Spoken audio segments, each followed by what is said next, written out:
விவாதிக்கிறோம் சிறப்பு விருந்தினர்களோடு. காங்கிரஸ் கட்சியினுடைய மாநில துணைத் தலைவர் திரு இதாயதுல்லா அவரையும் நிகழ்ச்சிக்கு வரவேற்கிறேன். நான் மற்ற விஷயங்களுக்கு போகிறதுக்கு முன்னாடி திரு இதாயதுல்லா, மெகா கூட்டணிக்கான ஒரு வியூகம் இருக்கு, அதை நோக்கி அதிமுக பயணிக்குது அப்படின்றத இந்த தீர்மானங்கள் உங்களுக்கு சொல்லலையா? அவங்க கட்சி அதிமுக மெகா கூட்டணியோ மகா கூட்டணியோ அல்ல, கடந்த 3-4 தேர்தலில் வெற்றி வாய்ப்பை இழந்து தோற்ற அந்த கூட்டணியோ, இவையெல்லாம் காலம்தான் பதில் சொல்லணும். மக்கள் தான் எஜமானர்கள். ஏன்னா தோல்வியை மறைப்பதற்கு எதைனாலும் பேசலாம், அதுக்கு அவங்களுக்கு உரிமை இருக்கு. அதிமுகங்கிறது ஒரு எதிர்கட்சி. இன்றைக்கு அந்த எதிர்கட்சி எந்த நிலையில கொஞ்சம் கொஞ்சமா கபலீகரம் பண்ணப்பட்டு வருகிறது என்பது பாஜகவால் என்பதை மக்கள் பார்த்து கொண்டிருக்கிறார்கள். ஷிண்டேவுடைய கட்சி இன்னைக்கு முதல்வராக இருந்த ஷிண்டே என்னாச்சு? இல்லை. அதே மாதிரி நாளைக்கு நிதிஷ்குமார் நிலைமை என்னன்னு நமக்கு தெரியாது. ஏற்கனவே மெஹபூபா முஃப்தியில் இருந்து லோக் தளத்தில் இருந்து இப்படி ஒவ்வொரு கட்சிகளாக ஒன்றும் இல்லாமல் ஆக்கியது. கூட்டு வச்சு நட்பா இருந்த ஒரிசால இருந்து அதிமுக உட்கட்சி விவகாரத்தை நாங்கள் தலையிட மாட்டோம்னு அமித்ஷா சென்னையில் சொன்னது கேட்டீங்களா? இதுக்கு முன்னே எந்த கட்சியாக தலையிடன்னு சொன்னாரா? மெஹபூபா முஃப்தி ஒண்ணுமில்லாம ஆக்குவேன், ஷிண்டே ஒண்ணுமில்லாம ஆக்குவேன்.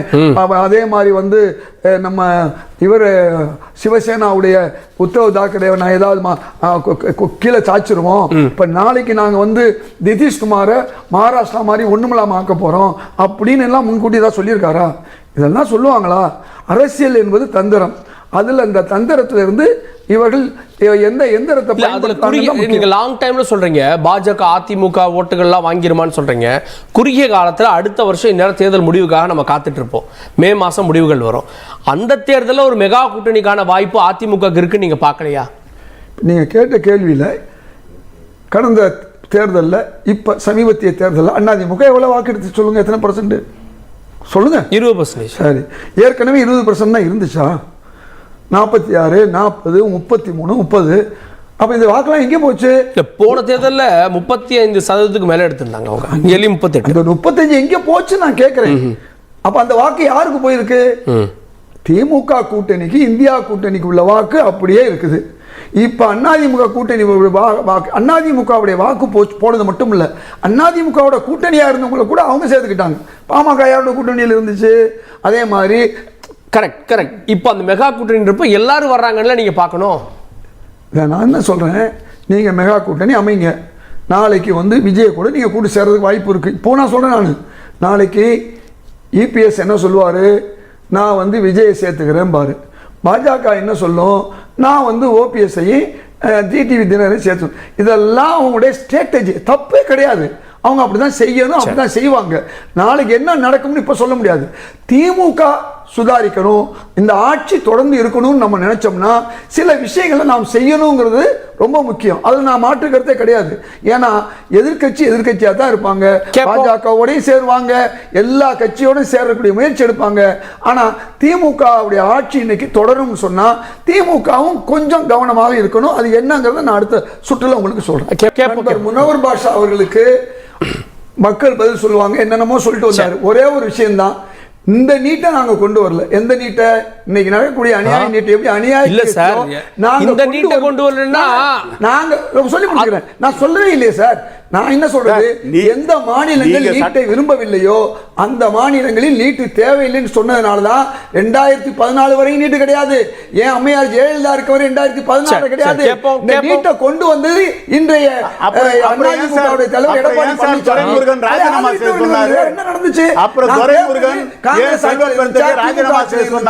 நீட்டு என்னைக்குமே இல்ல.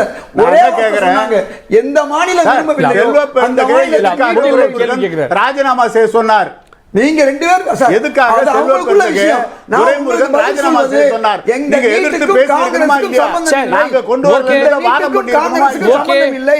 இந்த ஜிஎஸ்டிக்கும் காங்கிரஸுக்கும் இந்த செல்வ பெருந்தகை ராஜினாமா செய்ய துரைமுருகன் சொல்றாரு.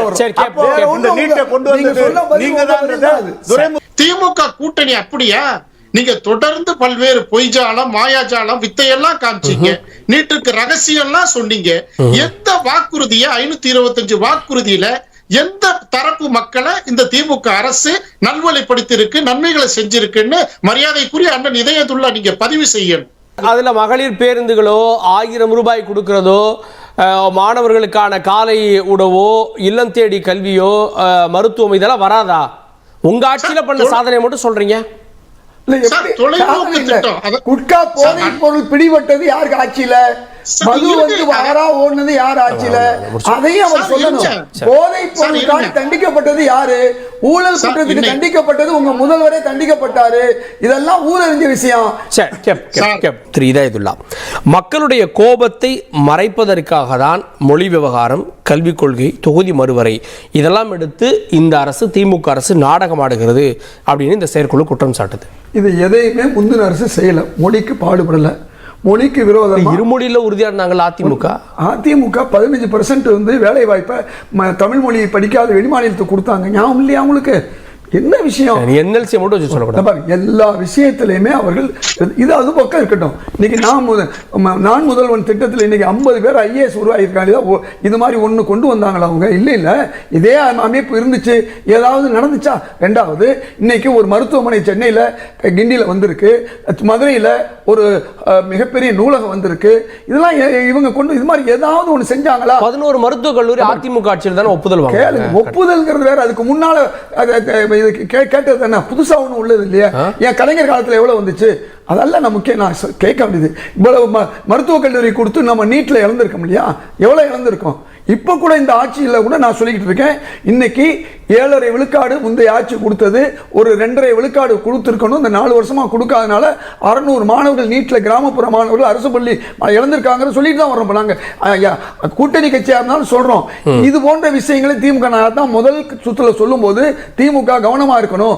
அதாவது சமூக நீதி பேசாத மாநிலங்கள் குஜராத்தில் இருந்து மகாராஷ்டிரா, ராஜஸ்தான்ல இருந்து காங்கிரஸ் வாழக்கூடிய தெலுங்கானால வரை 47 வயசு வரை ஒரு OBC குரூப் 1 எழுதலாம். ஆனால் தமிழ்நாட்டில் இன்னைக்கு வரை 37 தான் எழுத முடிய நிலைமை இருக்குது. இதையெல்லாம் மாற்ற வேண்டிய விஷயம். ஏன்னா பல மாணவர்கள் பாதிக்கக்கூடிய விஷயம்லாம் இருக்கு. நான் இல்லைன்னு சொல்லலை. இந்த திமுக அரசு நல்ல காரியம் பல செஞ்சிருக்கு. 1000 ரூபாய் கொடுத்ததா இருக்கட்டும், மகளிருக்கு வந்து பஸ் பயணம் கொடுத்ததா இருக்கட்டும், இப்படி பல்வேறு நல்ல காரியங்களை செய்திருக்கு.